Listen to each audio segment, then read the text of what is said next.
마가복음 16장 9절부터 20절 읽겠습니다. 9절부터 20절까지입니다.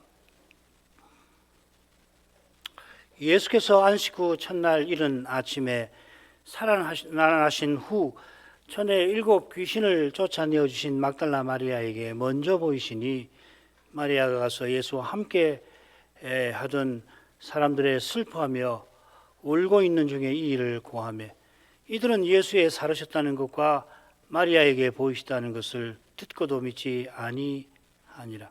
그 후에 저희 중 2 사람이 걸어서 시골로 갈 때에 예수께서 다른 모양으로 저에게 나타나시니 2 사람이 가서 남은 제자들에게 고하였으되 역시 믿지 아니하니라. 그 후에 11 제자가 음식 먹을 때에 예수께서 저희에게 나타나사 저희의 믿음 없는 것과 마음이 완악한 것을 꾸짖으시니 이는 자기의 살아난 것을 본 자들의 말을 믿지 아니함이니라. 또 가라사대 너희는 온 천하에 다니며 만민에게 복음을 전파하라. 믿고 세례를 받는 사람은 구원을 얻을 것이요 믿지 않는 사람은 정죄를 받으리라.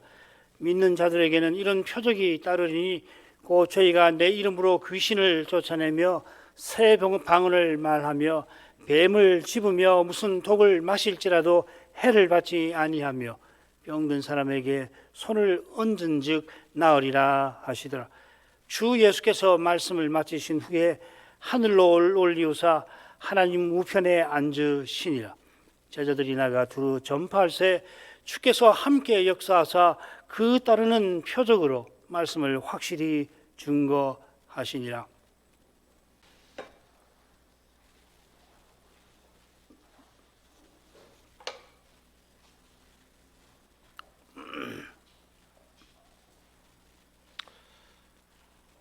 주님께서 부활하신 후 이 마리아에게 맨 처음 보이셨습니다. 마가 선생은 마리아가 전에 7 귀신을 쫓아내어 주신 사람이라 특별히 덧붙입니다. 이 막달라 마리아가 이 성경에 물론 신약 성경이죠. 10번 넘게 나와요. 한 12번 나옵니다. 2번은 이 막달라 마리아를 7 귀신을 쫓아내어 주신 사람이라 특별히 언급을 하는데 흥미롭게도 2분 모두 이 복음 전파와 관련하여서 2번 쓰입니다. 이것은 7명 성신을 부어주셔서 복음 전파하실 일과 무관치 않은 것 같습니다. 막달라 마리아가 주님을 만나고 불과 50일 후에 온 세상에 나가 복음을 전파할 사도들에게 보냄을 받습니다. 마리아가 가서 예수와 함께 하던 사람들에게 고합니다. 11 사도들에게 가서 알린 겁니다. 물론 거기 사도들만 있었던 것은 아닙니다. 엠마오 2 제자도 그때 거기 있었고 또 다른 사람도 있었을 거예요. 그들이 가서 알린 내용이 마리아가 가서 알린 내용이 11절에 나오죠. 예수의 살으셨다는 거 마리아 자기에게 주님이 보이셨다 하는 것입니다. 마리아는 기뻐서 전합니다마는 사도들은 슬퍼하며 울고 있습니다. 여기 이 슬퍼한다는 말 이게 뭐 몇 번 나오지 않는 말인데 특별히 이 신랑을 빼앗긴 신부의 슬픔에 쓰입니다. 주님께서 신랑을 빼앗길 날이 이를 거다. 예수님이 죽으심을 말씀하는 거죠. 그때는 그때 금식할 것이다. 그렇게 말씀을 하셨습니다. 지금 사도들이 바로 그런 슬픔 가운데에서 또 성인인데 울고 있습니다. 이미 그리스도께서는 부활하셔서 어둠이 물러가고 참빛이 비치고 있습니다마는 사도들은 이를 알지 못하고 여전히 어둠 속에서 슬퍼하고 있었습니다. 마가가 이 이야기를 베드로에게 직접 들었을 걸로 짐작합니다. 고대의 기록들, 특별히 주후 2세기에 기록된 문헌들을 보면 마가가 베드로의 제자로서 혹은 통역자로서 마가복음을 저술했다 이렇게 되어 있습니다. 베드로가 부활 직후에 사도와 자신이 어떤 상태였는가 마가에게 생생하게 알려줬던 겁니다. 우리 사람 생각에는 베드로와 사도들이 누구보다 먼저 부활의 주님을 목격하고 시리에 빠져 있는 형제들을 붙들어 주었을 법도 한데, 실은 형제 중 연약한 여인들이 주님을 뵙고 주님의 지시를 받아서 사도들에게 부활을 전했던 겁니다. 이것도 사도들에게는 부끄러운 일이겠습니다만은 여인들이 믿고 전해서도 사도들이 그들이 전한 부활을 믿지 아니하였습니다. 더 부끄러운 일이지요. 이런 부끄러운 일을 사도들은 감추지 아니하였습니다. 바로 여기에 이분들이 사도로서 직무를 신실하게 이루고 나간 비결이 있다 할 것입니다.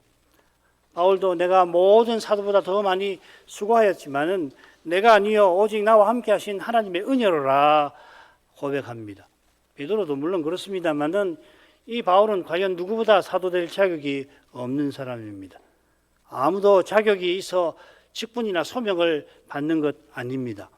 하나님 은혜와 은택이 직분과 소명을 맡을 자격과 아울러서 그것을 감당할 지혜와 또 발휘할 기회를 베푸는 것입니다.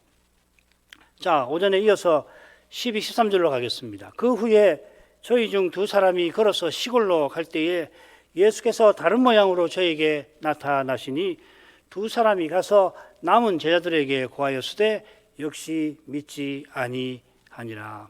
그 후에 했는데 이걸 조사해 보면 부활하신 당일 아마 오후 3시쯤일 것 같아요. 2시나 3시. 이미 알고 계실 터이지만은 저희 두 사람은 엠마오 가던 두 제자고 여기 시골은 그들의 집이 있는 엠마오 마을이죠. 엠마오가 예루살렘에서 25리 키로수로 하면 약 11km 떨어진 곳에 있는데 어느 방향인지 모릅니다. 동서남북 어느 쪽인지 정확히 알 수 없는데 대략 이 정도 떨어져 있고, 아시는 대로 이 예루살렘은 유대 산지예요. 동영상 보시면 그게 예루살렘 그 길을 걸어서 찍어놓은 동영상들이 많은데 언제 시간 나시면 한번 보세요. 그 산지거든요. 그래서 11km를 곧장 가는 게 아니라 몇 시간이 걸립니다. 그래서 이 두 사람이 걸어서 엠마오에 도착할 때 어두웠다고 했으니까 오후 3시쯤이나 그들이 길을 나선 것 같습니다. 두 사람 중에 한 사람은 글로바라고 누가복음에 밝혀져 있습니다. 이 두 사람이 부활의 아침에 11 제자와 함께 지내고 있다가 마리아와 여인들이 와서 전하는 소식을 들었던 것입니다. 아울러 베드로와 요한이 빈 무덤에 다녀온 일도 들었고 또 길에서 주님께서 게바에게 나타나신 일도 들었을 거예요. 그래서 밑에 도표가 있는데 부활 이후에 주님께서 나타나신 12가지 경우고, 처음 5은 부활 당일에 주님께서 나타나신 일입니다. 첫째가 막달라 마리아, 그리고 여인들에게 길가에서 나타나시고 그 후에 게바에게 나타나셨고요. 그 다음에 엠마오 가는 두 제자에게, 그리고 두 제자가 예루살렘에 돌아갔을 때에 거기 이 제자들, 그때 10 제자가 있었는데 그 제자들에게 5번째로 그날 나타나셨습니다. 그 다음엔 그 이후에 나타나신 경우들이고 어떤 것은 분명하지 않습니다. 언젠지. 두 사람이 걸어가고 있는데 주님께서 다른 모양으로 나타나셨습니다. 누가복음에는 두 사람이 서로 이야기를 하며 오손도손한 게 아니라 막 변론하면서 관계 강조가 되어 있죠. 얼마나 열띠게 이야기를 나눴는지 주님이 곁에서 한동안 걸어가셨는데도 그 전혀 개의치 않을 정도로 대화에 변론에 서로 토론에 열을 내었습니다. 이야기하다가 자기들 곁에 동행하는 주님을 틀림없이 보았지만 저희 눈이 가리워서 주님인 줄 알아보지 못하였다. 누가는 그렇게 써놨는데 마가가 그 이유를 밝힙니다. 주님께서 다른 모양으로 나타나셨기 때문입니다. 이들이 여인의 말을 믿지 아니하였지만은 주님께서 모세와 및 모든 선지자와의 글로 시작하여서 모든 성경에 쓴바 주님께 관한 것을 자세히 설명하시고 그런 다음 그들의 집에 들어가셔서 주님께서 축사하시고 떡을 떼어주시니까 그제서야 그들의 눈이 밝아져서 주님을 비로소 알아배웠다. 그리고 주님은 즉시로 사라지셨죠. 그래 길에서 말씀을 풀어주실 때 이미 그들의 마음은 뜨거운 상태였는데 주님께서 떡을 주실 그때에 주님이시구나 깨달았다 그랬죠. 그죠? 축사하시고 떡을 떼어주시자 주님인 줄 알아보았다.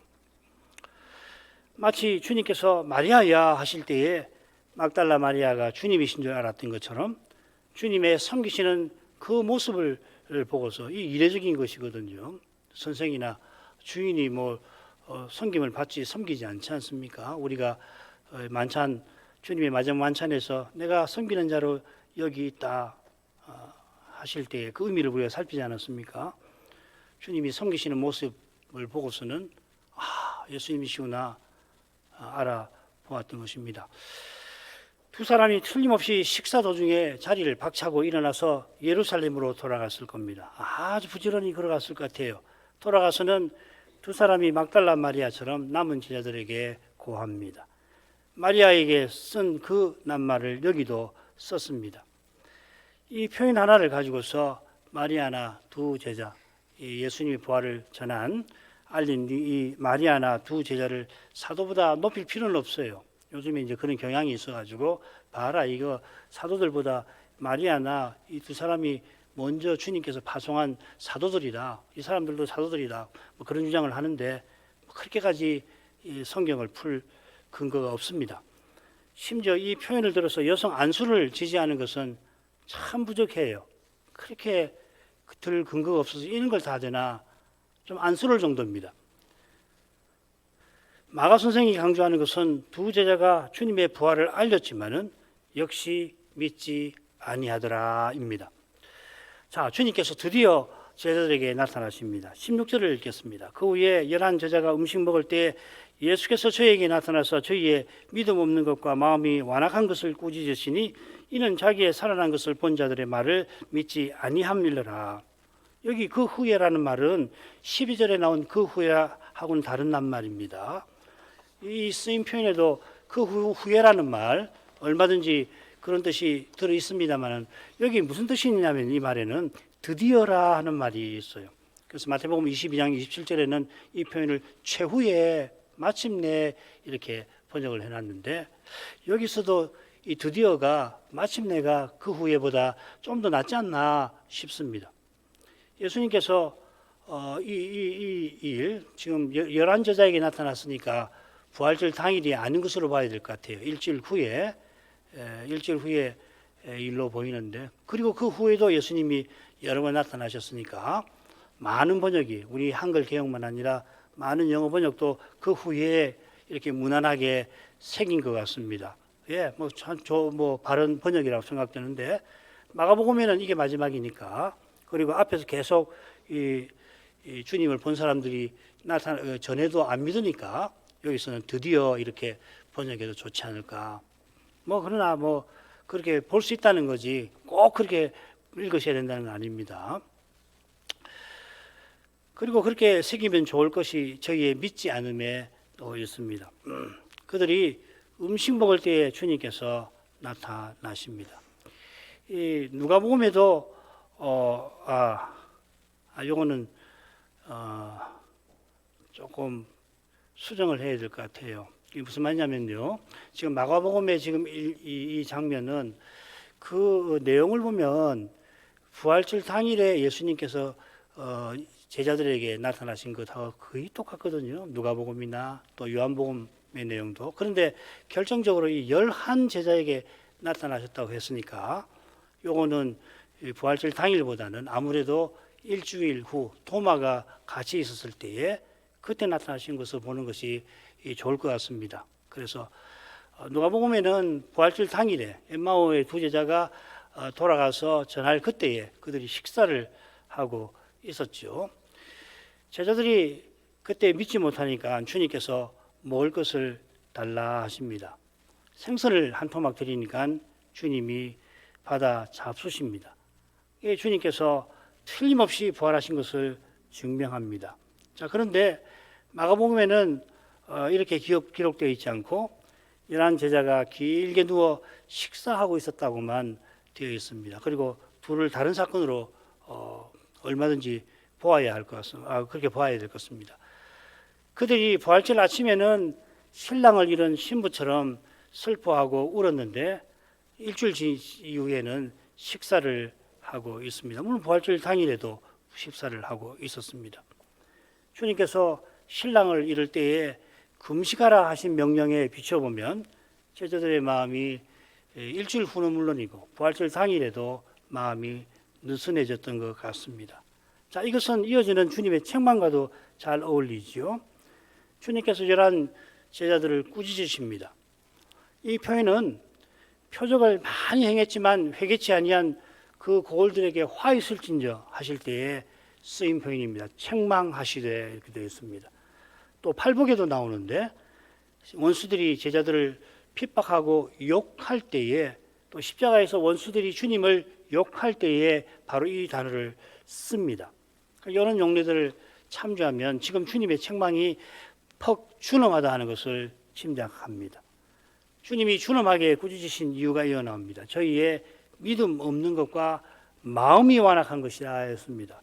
이 마음이 완악하다 하는 표현이 이 마태복음 19장에 보면은 또 마가복음에 나오는데 이유도 없이 아무런 이유 없이 아내를 버리는 그 일을 가리켜서 마음이 완악하여서 그렇게 했다 합니다. 이건 모세 시대 이스라엘이 믿음 없는 것하고 붙어 있는 거죠.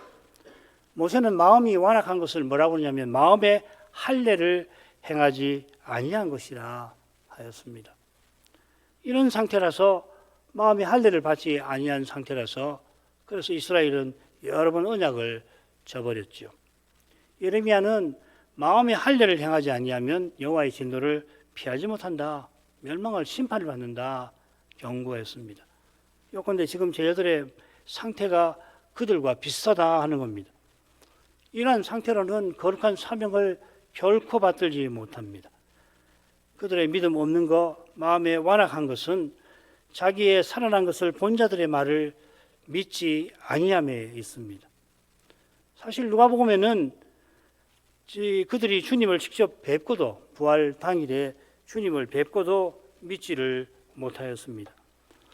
직접 뵙고도 믿지 못할 만큼 부활이 신비한 일인데 사도들이 여인과 두 제자의 말을 믿지 아니한 것을 주님께서 이렇게 준엄하게 꾸짖으신다면 이거 조금 심한 처사가 아니신가 이런 생각이 들 수가 있어요. 빨리 표현하면 마가 선생은 이날에 있었던 일이 대체 무엇이라고 전하는 것인가? 부활 일주일 후에 있었던 이 일에서 무엇을 전하고 싶어 하는 것인가? 더욱이 주님께서 호되게 꾸짖으시고는 곧바로 너희는 복음을 전파하라 사명을 내리십니다. 이것은 사명을 내리시는 그 사실에 비추어서 호되게 꾸짖으시는 사실을 봐야 한다 하는 이 마가의 의정을 읽을 수가 있게 합니다. 지금 주님께서 명령하시는 복음 전파는 전에 그들을 이스라엘 고을에 보내신 일에 비하면 그 범위나 그 의미나 어느 면으로 보든지 엄청난 일이지요. 얼마나 엄청난 일이냐. 주님이 이 일을 위해서 십자가 지신 데서 침략하고 남음이 있습니다. 만민에게 복음을 전파하는 일이니까 이스라엘 집에 잃어버린 양에게 전파하는 것보다 범위에서 훨씬 중요합니다만은 또한 온 천하에 다니며 전파를 하신 것은 그리스도의 세계, 그리스도의 제국, 그리스도의 영원한 나라를 세우시는 뜻이 있는 겁니다. 이런 중요한 사명을 부활 후 50일 지나서 사도들이 받들어야 합니다.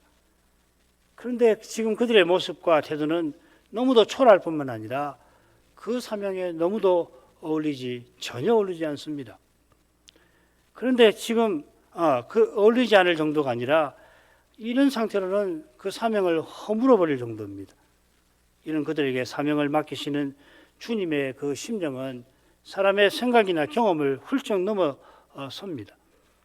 주님께서 그리하실 이유를 사도들이나 만민에게 결코 조금도 찾을 수가 없습니다.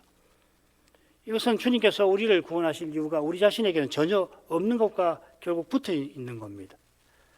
바로 이 구원을 위하여서 주님께서 고난을 우리에게 주시는 것입니다. 우리가 이 구원에 꼭 이르게 하려고 그리하시는 겁니다. 그만큼 우리 안에 내주하는 죄의 존재, 우리가 날마다 마주하는 죄의 현실은 실로 중대합니다.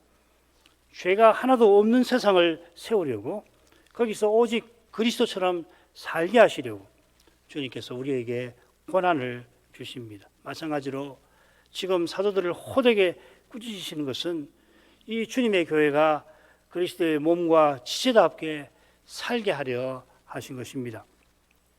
15절부터 18절 읽겠습니다. 또 가라사대 너희는 온 천하에 다니며 만민에게 복음을 전파하라. 믿고 세례를 받는 사람은 구원을 얻을 것이요 믿지 않는 사람은 정죄를 받으리라.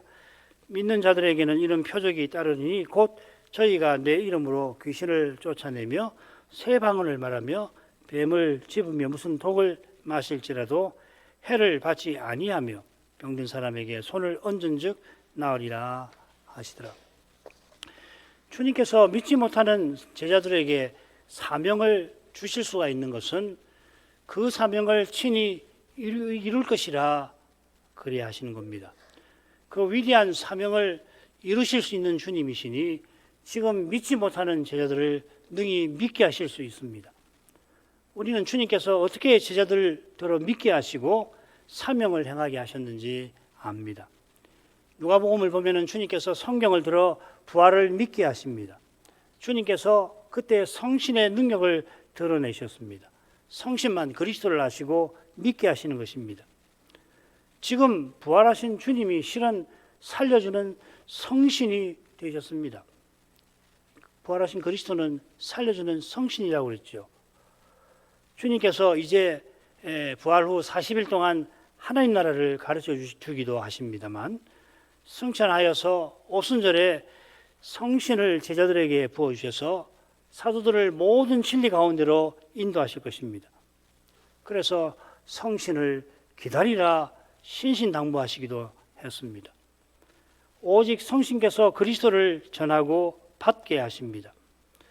이 시대에도 성신을 전심으로 의지하는 일이 무엇보다 실제적으로 중요합니다. 오직 그런 교회와 신자에게 하나님께서는 이 시대를 분별할 말씀을, 이길 말씀을 주시는 것입니다. 주님께서 온 천하에 다니며 만민에게 복음을 전파하라 하시는데 비슷한 표현이 이 마리아의 향유 사건에 나오죠. 마가복음 14장 9절 보면 온 천하에 어디서든지 복음이 전파되는 곳에는 이 여자의 행한 일도 말하여 저를 기념하리라. 그러니까 한 보름 전쯤 될 것 같아요. 베다니 마을에서 이런 말씀을 하셨습니다. 그때 베다니 마을에서 식사하면서 제자들이 이 말씀을 얼마나 깨달았을까 우리는 잘 압니다. 그분들은 그때 향유 가격에 마음이 쏠려 있고 이 향유를 이렇게 허비하는가 그런 이야기를 했지 않습니까? 그러니 그때 온 천하에 복음이 전파될 것이라 이런 말씀이 그들의 마음에 별로 남지 않았을 것 같습니다. 여기 온 천하 하시고 만민을 말씀하십니다. 이 표현은 사실 모든 피조물이라는 뜻이에요. 복음서 중에 마감한 이 피조물이라는 말을 내복음서 중에 마감한 이 표현을 3번을 씁니다. 마가복음 10장, 13장, 여기 16장. 2번은 우리 한글 개역 성경에 창조라고 새겼습니다. 복음을 전하는 일이니까 모든 창조 혹은 모든 피조물은 결국 만민을 가리킨다. 보고서 번역을 그렇게 해놓은 겁니다. 온 천하를 다녀서 거기 사는 사람들에게, 만민들에게 사도가 복음을 전했습니다. 그런데 마가가 굳이 이 창조 혹은 피조물이라는 말을 쓴 뜻이 있을 겁니다. 그 뜻은 사도의 전대로 새로운 창조, 새로운 세계가 만들어지는 것과 붙어 있는 겁니다. 고린도서 5장 17절에서는 누구든지 그리스도 안에 있으면 새로운 피조물이라 한 바로 그 표현입니다. 그리스도를 믿는 사람은 그리스도의 세계, 곧 그리스도께서 전부 안에 전부 되시는 그런 희한한 사회의 구성원이 되는 것입니다. 그게 그리스도의 몸, 그리스도의 지체라는 말이죠. 이것이 우리가 장차 그리스도와 같아질 그때 가면 환히 드러날 거예요. 그리스도가 전부 안에 전부인 이 희한한 세계를 그때 가면 우리가 비로소 와, 이런 세계구나. 얼마나 신비한지 우리 같이 평범한 신자는 그때 가서 직접 경험해봐야 비로소 이런 것이었구나 하는 걸 알 것도 같습니다. 바울 사도가 셋째 하늘에 올라가 가지고서 신비한 것을 보았지만 사람의 언어로 옮길 수 없었던 것처럼 지금은 이 그리스도의 세계를 아무리 설명해봐야 잘해봐야 실루엣을 어느 정도 어설프게 제시할 뿐일 겁니다. 그것도 계시에 철저히 매여서 우리가 그려야 그 실루엣도 우리의 신앙생활에 조금이나마 도움이 될 것도 같습니다. 사도들이 온 천하에 복음을 전할 때 믿고 세례를 받는 사람은 구원을 얻을 것이라 하였습니다. 이 표현이 우리에게는 너무도 익숙합니다. 우리에게 현실이 되었습니다. 그때 사도들에게는 그렇지는 않습니다. 세례 받는 것, 이것과 관련해서 사도들이 지금 아는 것은 뭐냐면 그들이 세례 요한에게 세례 받은 일이 있고 요한이 그때 나는 물로 세례를 주지만은 그는 성신으로 너에게 세례를 주실 것이다 한 일이 있고 또 예수님께서 여리고로 가시기 전에 내가 받을 잔과 내가 받을 세례를 언급을 하셨습니다. 주님의 죽으심이죠. 십자가를 말씀을 하셨습니다. 주님의 세례를 말씀하실 때 제자들의 반응이 어땠는지 우리는 잘 압니다. 전혀 이해 못하죠, 그렇죠? 누가 큰가, 누가 주님 나라에서 높은 자리 차지할 건가 그 생각만 했지. 그래서 나의 줄 장관 내 받은 세대를 네가 받겠느냐? 예, 받지요. 그렇게 전혀 잘 모르니까 그렇게 무모한 대답을 드렸던 거 아닙니까? 그때 주님께서 말씀하신 구원이 세례받아 그리스도의 분부를 받드는 것도 주님께서 며칠 후에 이제 갈릴리에서 이 세례 받는 일에 대해서 제자들에게 알려주실 거고 그 말씀을 듣고 세례를 받아서 그리스도의 분부를 받드는 것이 구원이구나 하는 것을 그제서 알게 될 것입니다. 그리고 오순절에 성신 세례를 받는 그날에 주님께서 지금 하신 말씀과 세례 요한이 전에 전한 말씀을 확연하게 깨닫게 될 것입니다. 믿지 않는 사람은 정죄를 받으리라 하신 것처럼 믿는 자가 받을 구원은 마지막 심판대에서 하나님 나라를 상속하는 것입니다. 주님께서 믿는 자들에게는 이런 표적이 따를 것이라 하시고 네 가지를 언급하십니다. 귀신 쫓아내는 거, 새 방언을 말하는 거, 뱀을 짚거나 무슨 독을 마셔도 해를 받지 않는 거, 병든 자에게 안수해서 낫게 하는 것입니다.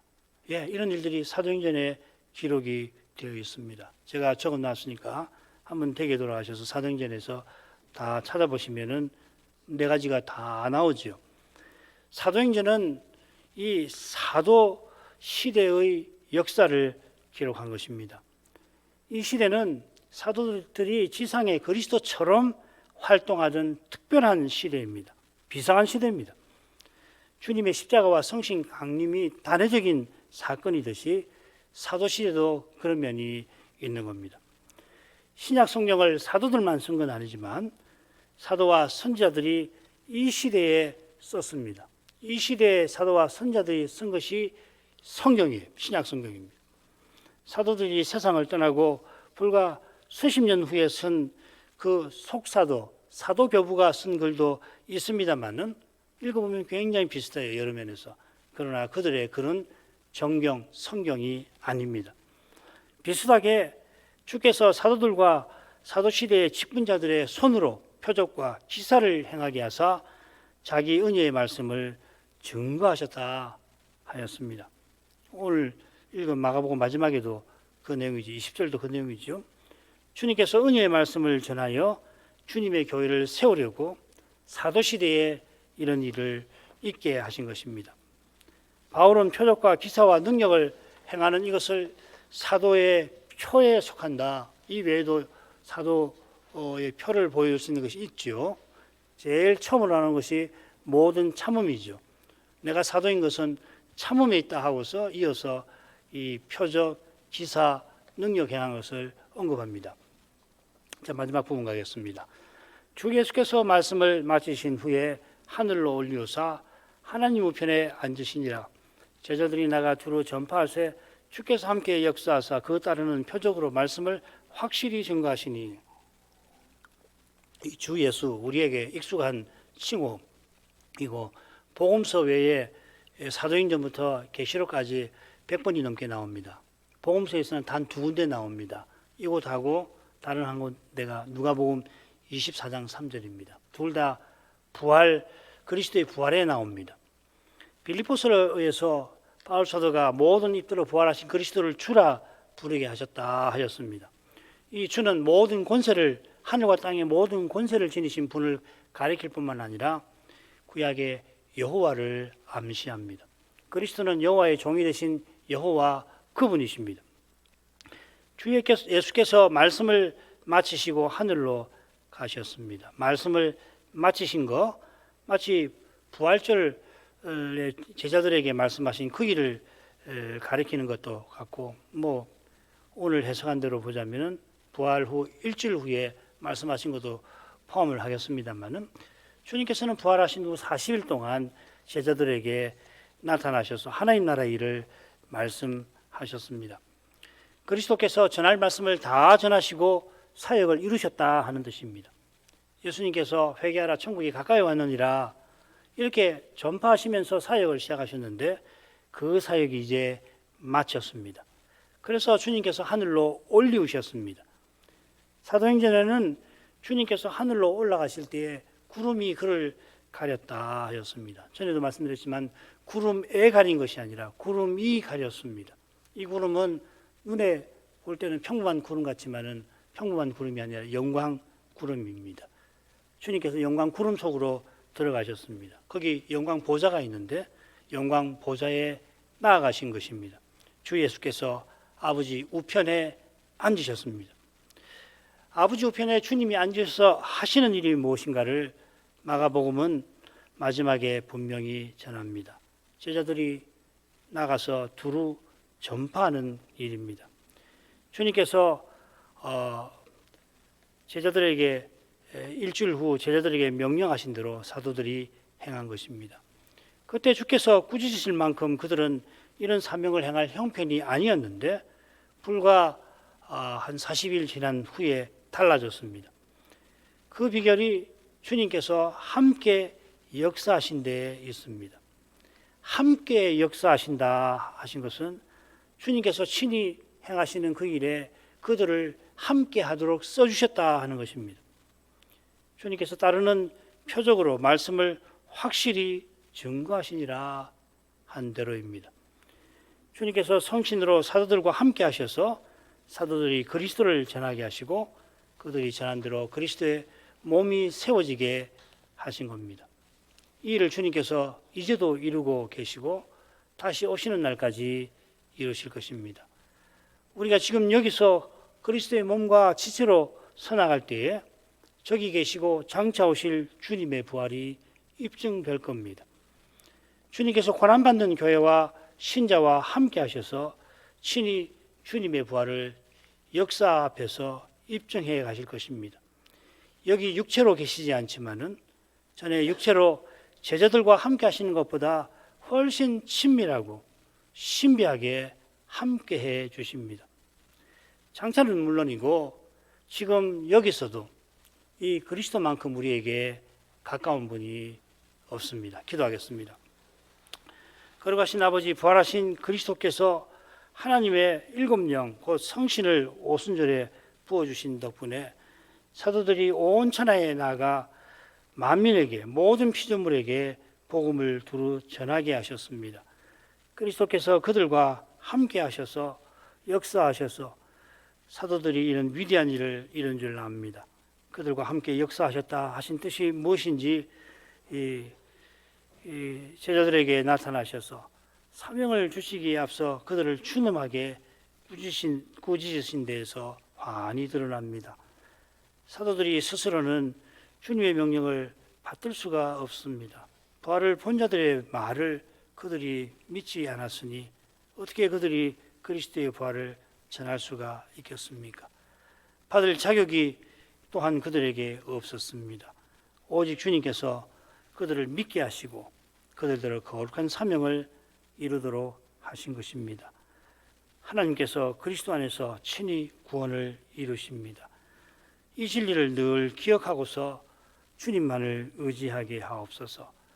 사람이 어찌 해볼 수 없는 그런 때에도 주님께서는 능히 우리를 구원하십니다.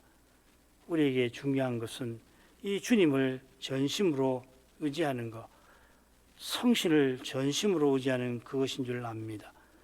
이러한 믿음을 저희에게 늘 내려주시옵소서. 예수님의 이름으로 기도합니다. 아멘.